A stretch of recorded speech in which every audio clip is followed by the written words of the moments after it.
Time for a bit of a change of pace now. I've run out of some of the other engines. They all need a bit of work to get things going from here on in. So I've gone back in time to my very first engine, a Cox Babe Bee that I bought brand new in Model Air Newmarket in 1986, I think, 86 or 87.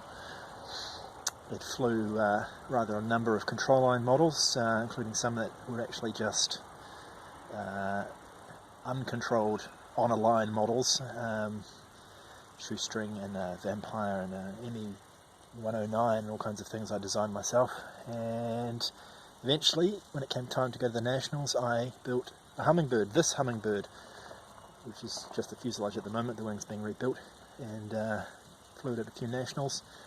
This engine is now thoroughly flogged out, very sensitive on the needle. Takes a long time to get started sometimes. I've got the spring starter on there.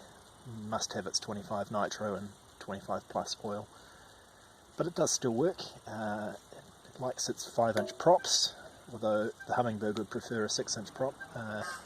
When it's running properly, it soars into the sky, does huge big loops on its way up, and glides fairly aggressively back down again. So not a bad Aggie model.